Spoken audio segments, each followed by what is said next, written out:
বিশ্ব যখন ইরানের পারমাণবিক কর্মসূচি নিয়ে গভীর উদ্বেগে, তখন এক বিস্ময়কর প্রস্তাব নিয়ে হাজির হয়েছে তেহরান।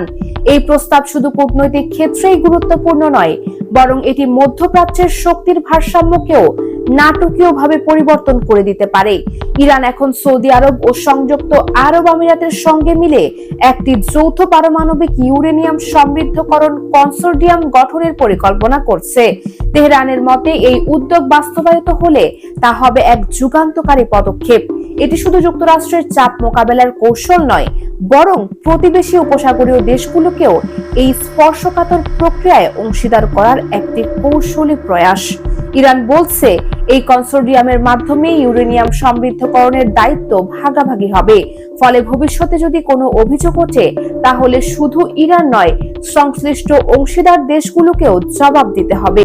এই প্রস্তাব সরাসরি যুক্তরাষ্ট্রের কাছে উপস্থাপন করা হয়েছে কিনা তা এখনো পরিষ্কার নয়। তবে জানা গেছে, ওমানের রাজধানী মাস্কটে যুক্তরাষ্ট্রের প্রতিনিধিদের সঙ্গে 3 ঘন্টার এক বৈঠকে বিষয়টি আলোচিত হয়েছে। এর পরপরই ইরানের পররাষ্ট্রমন্ত্রী আব্বাস আরাকচি দুবাইয়ে গিয়ে সংযুক্ত আরব আমিরাতের পররাষ্ট্রমন্ত্রী শেখ আব্দুল্লাহ বিন জায়েদের সঙ্গে বৈঠক করেন। উল্লেখ্য যে, আমিরাতে নিজস্ব ইউরেনিয়াম সমৃদ্ধকরণ কর্মসূচি না থাকলেও দেশটির বারাকা পারমাণবিক বিদ্যুৎ কেন্দ্র ইতিমধ্যেই তা চালু হয়েছে এবং তা আমিরাতের প্রায় 1/4 বিদ্যুৎ চাহিদা পূর্ণ করছে। ইরানের প্রস্তাব অনুযায়ী এই কনসোর্টিয়ামে ইউরেনিয়াম সমৃদ্ধকরণের মাত্রা সীমাবদ্ধ থাকবে 3.67% মধ্যে, যা ছিল 2015 সালের পরমাণু চুক্তির শর্ত। উল্লেখ্য যে, এই চুক্তি থেকে যুক্তরাষ্ট্র 2018 সালে প্রেসিডেন্ট ট্রাম্পের একতরফা সিদ্ধান্তে সরে আসে। বর্তমানে যুক্তরাষ্ট্র চাইছে ইরান সম্পূর্ণভাবে তার সমৃদ্ধকরণ কার্যক্রম বন্ধ করুক এবং সব পারমাণবিক স্থাপনা ধ্বংস করুক। তবে ওয়াশিংটন নিজেই এখন রাজনৈতিক বিভাজনের মধ্যে রয়েছে।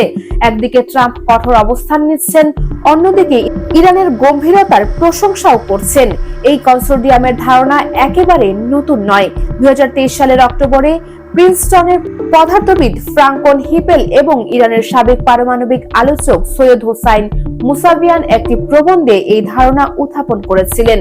বর্তমানে ইরানের ইউরেনিয়াম সমৃদ্ধকরণের মাত্রা 60% পৌঁছেছে, যা 2015 সালের সীমার অনেক বেশি এবং অস্ত্র তৈরির প্রয়োজনীয় 90% মাত্রার কাছাকাছি। যুক্তরাষ্ট্রের বর্তমান পররাষ্ট্রমন্ত্রী মার্কো রুবিও এই মাত্রাকে বেসামরিক উদ্দেশ্যের চেয়ে বেশি বলেই মনে করছেন। তবে ইরান আবারও জানিয়েছে, তারা কিছু সীমাবদ্ধতা মেনে নিতে প্রস্তুত, যদি পারস্পরিক সম্মান বজায় থাকে।